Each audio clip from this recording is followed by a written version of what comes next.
திருத்தல தரிசனத்துல திருவெற்றியூர் தியாகராஜ சுவாமியினுடைய க்ஷேத்திரத்தை பத்தின பெருமை.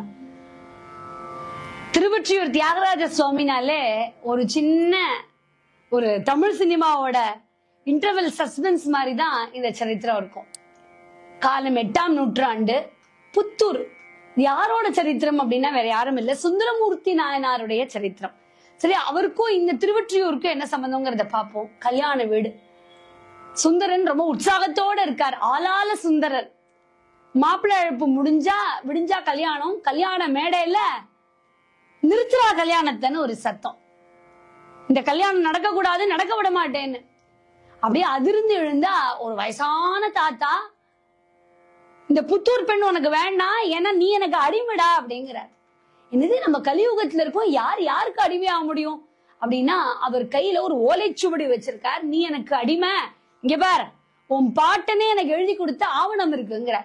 இவர் வேகமா படிச்சு முடிச்சுட்டு கிழிச்சு போட்டா அவர் சொல்றாரு, இது படி ஓலைதான், நீ ஜெராக்ஸ் எடுத்துட்டு வந்தேன், நீ கிழிப்பேன்னு எனக்கு தெரியும்டா, ஒரிஜினல் நான் என் ஊர்ல வச்சிருக்கேன், திருவண்ணநல்லூருக்கு என் பின்னாடி வா அப்படிங்கிறார்.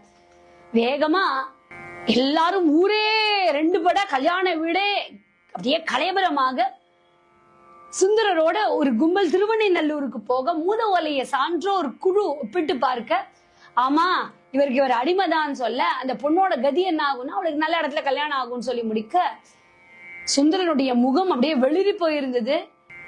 திருவண்ணநல்லூர்ல போய் ஐக்கியமானவரே அப்படின்னா அவர் என்னென்னலாம் திட்டிதான் தெரியுமா? ஏய், நீ என்ன பைத்தியமா, பித்தா அப்படின்னு திட்டினார் இல்லையா? பித்தா பிறை சூடி பெருமானே அருளாளாயத்தான் மறவாதே.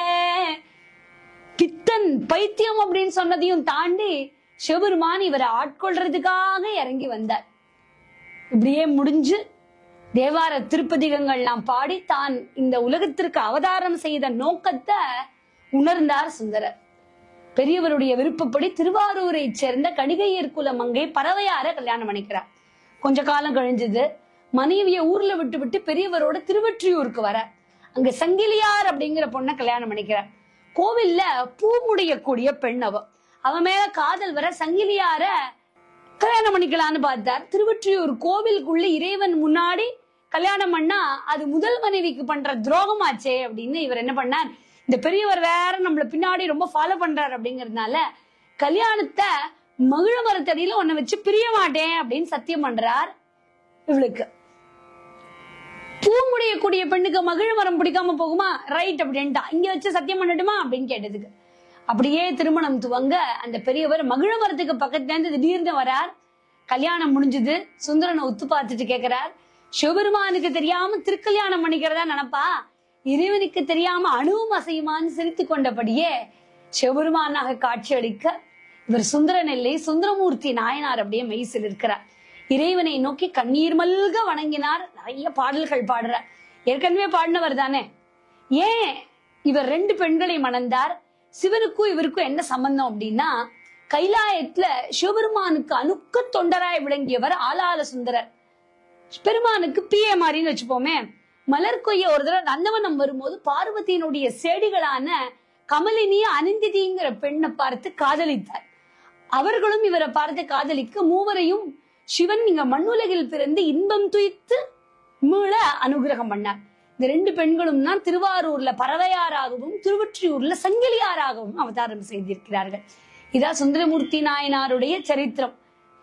சங்கிலியார மனம் முடித்த அந்த இனிய மகிழ மரம் இருக்கே, அதுதான் திருவொற்றியூர் கோவில்ல வசந்த மண்டபத்திற்கு பக்கத்துல கம்பீரமா இன்னைக்கும் அற்புதமாக வீசுகிறது. காதல் மரம் அப்படின்னா சும்மாவா?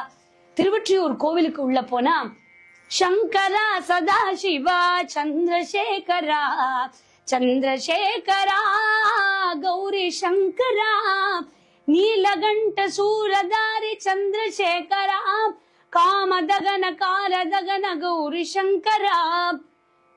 ஒரே லாரி சத்தம், வெளியில கடக்கண்டி சத்தம், இதெல்லாம் தாண்டி திருவெற்றியூர் தியாகராஜ சுவாமிக்கு உள்ள நுழைஞ்சோன்னா ஒரு அமைதியும் மனசு நிம்மதியும் நம்மள அப்படியே மறக்க வைக்கும். உலகத்துல முதல்ல தோன்றின கோவில் இதுதான் சொல்கிறார்கள். நேர் எதிர்க்க சிவபெருமான் சாட்சியாய் நின்று சுந்தரருக்கு கல்யாணம் நிகழ்த்திய மகிழ மரம் மேடை போட்டு நின்று இருக்கு. மகிழம் காற்று நம்மள தாலாட்டும் ஒரு அப்படியே ஒரு சுகமான அனுபவம் நமக்கு கிடைக்க சிவபெருமான் நின்றார். இங்குதானே சுந்தரருடைய கல்யாணம் நடந்ததுன்னு கண்மூடி நம்ம அதை நினைச்சு பார்க்கலாம். வலப்புறம் வடிவுடையம்மன் சந்நிதி, இடப்பக்கம் ஜெகநாதர் ஜெகதாம்பிகை, அங்கேயே விநாயகர், முருகன், குழந்தை ஈஸ்வரர், வளர்காளி அம்மன் தனித்தனியாக சந்நிதிகள் இருக்கு. சந்நிதி தவிர பிரகாரம் முழுக்க மண் தரையா இருக்கிறதுனால ஏதோ சுந்தரர் காலத்துக்கே நம்ம போயிட்டு வந்த மாதிரி ஒரு நினைப்பு நமக்கெல்லாம் வரும். பாக்குற இடத்துல எல்லாம் சிவலிங்கம், 27 நட்சத்திரங்களுக்கும் 27 லிங்கங்கள் இருக்கக்கூடிய நட்சத்திர லிங்க சந்நிதி. ரயில் வண்டி தொடர மாதிரி வரிசையா அழகா அப்படியே வரிசையா இருக்கும். அந்தந்த நட்சத்திரத்தை சார்ந்தவர்கள் வந்து அர்ச்சனை செய்து விட்டு போகிறார்கள். உற்சவரான தியாகராஜரும் மூலவரான ஆதிபுரீஸ்வரரும் கண்கள் அப்படியே நிற்க, மூலவர் தங்க கவசத்துல ஜொலிக்கிறார். கோவில் முழுக்க பன்மொழிகள்ல கல்வெட்டுகள் பரவி இருக்கு. ஆராய்ச்சியாளர்கள்னா அவசியம் பார்க்க வேண்டிய கோவில் இந்த திருவெற்றியூர் தியாகராஜ சுவாமி. அடுத்து உக்ரம் தணிந்த வட்டப்பாறை அம்மனுடைய சந்நிதி. சந்நிதி வாயில்ல வட்டமா ஒரு பாறை, முற்காலத்துல அந்த பாறையில வைத்து அம்மனுக்கு நரபலி கொடுத்தார்களா. ஆதிசங்கரர் தான் அதை நிறுத்தி அம்பாளுடைய உக்ரத்தை தணிச்சு சாந்தப்படுத்தியதா சரித்திரம் சொல்கிறது. பின்னர் விலங்குகள்லாம் பலியிடப்பட்டு அதுவும் திருவிக்கா முயற்சியால் நிறுத்தப்பட்டு இப்ப பூஷ்ணிக்கா பலி தருகிறார்கள். கோவிலுடைய இடப்பக்கம் கடைசியில ஆகாசலிங்கம் ரொம்ப கம்பீரமா இருக்கு. குறி இல்லாமல் மழையிலையும் வெயிலையும் ஆகாசத்தை பார்த்து கொண்டே இருக்கக்கூடியதான் இந்த ஆகாசலிங்கம். ஒரு பாதம் மட்டுமே இருக்கக்கூடிய ஏகபாத மூர்த்தி. வேற எந்த கோவிலையும் இருக்கிறதா தெரியல. இந்த கோவில்ல ஸ்தல மரம் அத்தி. பல பக்தர்கள் பிரார்த்தனை முடிச்சுகளை அத்தி மரம் முழுக்க கட்டி இருக்கிறார்கள். அதை பார்க்கலாம். சுந்தரருக்கு திருமணம் நிகழ்த்தின மகிழ மரத்தையும் வணங்கி செல்கிறார்கள். கன்னியாகுமரியிலிருந்து இமயம் வரை உள்ள எல்லா சுவாமிகளும் இந்த கோவில்ல இருக்கிறார்கள். இங்கு தரிசிச்சா இந்தியாவையே சுற்றி வந்த மாதிரி உலகத்தினுடைய முதல் தோன்றிய கோவில் இது அப்படின்னும் பூலோக சிவலோகம் அப்படின்னும் கொண்டாடப்படுகிறது. ஆதி மந்தமும் இல்லா அருட்பெருஞ்சோதி அக்னி வடிவமாக இந்த ஊர்ல இருந்தாலும் கூட தானே எழுந்த சுயம்பு வடிவமாக மூலவர் புற்று வடிவுல காட்சி தரார். 2 திருக்குளம், 2 ஸ்தலமரம், ஏன்னா அத்தி மகிழம் இல்லையா, 2 அம்மன், 2 சுவாமின்னு எல்லாமே ரெட்டை ரெட்டையா இங்க இருக்கிறது ரொம்ப அற்புதமா இருக்கும். பரவசத்தோட ஒற்றியூர் அப்படிங்கிற நூலை எழுதின ஆக்கிரமணன் ரொம்ப அழகா சொல்றார். எல்லாமே 2 இருக்குன்னு. திருவொற்றியூர் கோவிலுக்கு வாருங்கள், உங்கள் திருப்தி வெகுவாய் இங்கு சேருங்கள். திருவொற்றியூர் கோயிலுக்கு வாருங்கள், வாருங்கள், வாருங்கள், வாருங்கள்.